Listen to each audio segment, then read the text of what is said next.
Polemik harga tes PCR bagi penumpang pesawat kembali menuai sorotan tajam dari berbagai pihak. Salah satunya adalah Direktur Eksekutif Lembaga Kajian Anak Bangsa, Rudy S. Kamri. Menurut dia, aturan tersebut penuh dengan kecurigaan terhadap mafia PCR. Saya menduga mafia PCR masih ingin terus mendapat untung dari kebijakan ini, ucap Rudy. Selasa 26 Oktober 2021. Rudy menjelaskan, para mafia PCR itu memanfaatkan isu COVID-19 gelombang ketiga segera hadir di Indonesia. Selain itu, dia mengungkapkan mafia PCR adalah para investor yang telah berinvestasi besar-besaran tentang proyek tersebut. Para mafia PCR ini suka melempar isu-isu gak jelas supaya dagangannya laku. Mereka ini hati nuraninya kemana? Tambahnya, Rudy lebih lanjut mengutarakan para investor seharusnya sudah untung besar saat tes PCR kali pertama bisa menyentuh di atas 1 juta. Oleh karena itu, dia kembali mendesak pemerintah agar menurunkan harga tes PCR senilai dengan antigen.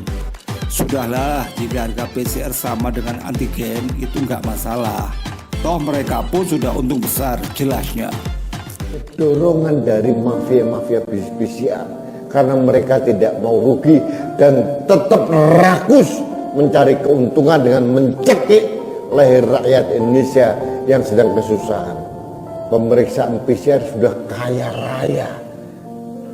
Mereka sudah muntah dengan keuntungan yang selama ini diambil selama 2 tahun. Pertanyaannya sepele saja. Ini rakyat versus mafia PCR.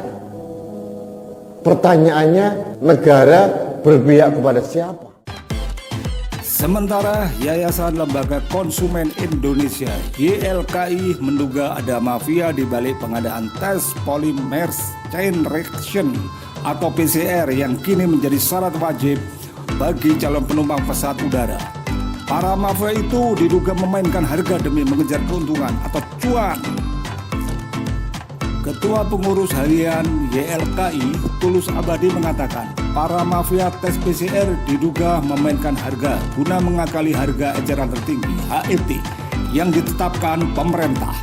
HET PCR di lapangan banyak diakali oleh provider dengan istilah PCR Express. Alhasil harga PCR kemudian naik berkali-kali lipat. HET PCR di lapangan banyak diakali provider atau penyedia dengan istilah PCR Express yang harganya 3 kali lipat dibanding PCR yang normal. Ini karena PCR normal hasilnya terlalu lama, minimal 1 kali 24 jam, kata Tulus dalam keterangannya Minggu 24 Oktober 2021. Demi mengakali HET reguler yang harganya 495.000 di mana PCR Express dan sejenisnya dengan harga selangit, ucap Tulus. Tulus menduga pihak lab berusaha menemukan celah agar bisa mematok harga lebih tinggi untuk tes PCR. Ia mengamati saat ini di lapangan ragam harga tes PCR didasarkan pada berapa lama hasil tesnya keluar. Ia mencontohkan untuk hasil tes yang keluar setelah 6 jam dihargai sekitar 1,5 juta di Jakarta. Sementara di Yogyakarta tarifnya di kisaran 750.000. Di tempat lain juga beda. Saya menduga ini permainan pihak lab saja. Sebenarnya tes PCR tidak harus 1 kali 24 jam jadi, tapi bisa lebih cepat dengan harga sama HET, ujar Tulus. Tulus menganggap permainan harga ini menjadikan penumpang moda transportasi sebagai korban. Sebab penumpang pesawat tergolong harus cermat soal waktu. Oleh karena itu, dia menyarankan agar tes PCR tak lagi digunakan bagi pengguna transportasi udara. Sulit rasanya harus menunggu 1 kali 24 jam. Jadi cukup antigen saja untuk penumpang pesawat. Tidak perlu PCR agar konsumen tidak tereksploitasi, kata Tulus.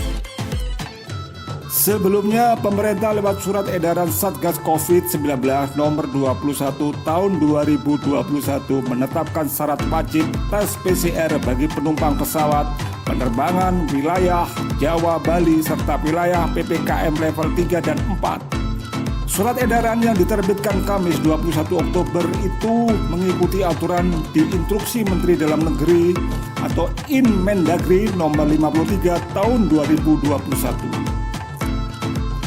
Kebijakan ini yang kemudian menuai banyak kritik karena biaya tes PCR dinilai cukup mahal.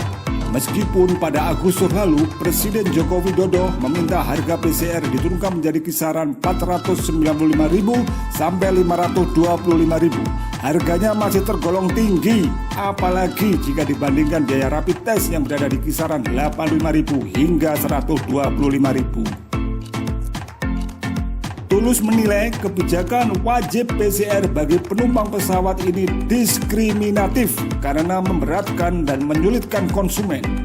Diskriminatif karena sektor transportasi lain hanya menggunakan antigen, bahkan tidak pakai apapun, katanya. Tulus menyebutkan syarat wajib PCR sebaiknya dibatalkan atau minimal direvisi. Misalnya, waktu pembelakuan PCR hanya 3 kali 24 jam, mengingat di sejumlah daerah tidak semua laboratorium PCR bisa mengeluarkan hasil cepat. Atau cukup antigen saja, tapi harus vaksin 2 kali, lalu diturunkan HET PCR kisaran menjadi 200 ribuan imbuhnya. Senada dengan YLKI, Ketua Bidang Advokasi dan Kemasyarakatan Masyarakat Transportasi Indonesia (MTI), Joko Setio Warno mengungkapkan selama ini banyak lab kesehatan yang memaksimalkan keuntungan dari PCR. Joko pun menilai kewajiban PCR bagi penumpang pesawat seharusnya bisa dihapuskan. Jika hal itu bisa dilakukan, ini meyakini bisnis angkutan udara bisa kembali membaik. Tulus juga meminta kebijakan soal syarat penumpang pesawat terbang benar-benar ditentukan secara adil. Jangan sampai kebijakan tersebut kental aura bisnisnya. Ada pihak-pihak tertentu yang diuntungkan, kata Tulus. Kalau mau perbaiki bisnis udara, ya hilangkan saja syarat PCR atau dibayarkan oleh pemerintah. Lagi pula harganya beda-beda, bahkan di beberapa tempat juga ditawari surat hasilnya. Tes PCR juga tidak tersedia di semua tempat, ucap dia. Joko juga meminta pihak bandara memperbaiki layanan sebagaimana syarat penerbangan yang sudah ditentukan. Misalnya saja, terkait aturan tes, pihak bandara dinilai tidak sigap menyiapkan fasilitas tes guna memudahkan penumpang. Jujur saja, pelayanan di bandara itu tidak jelas.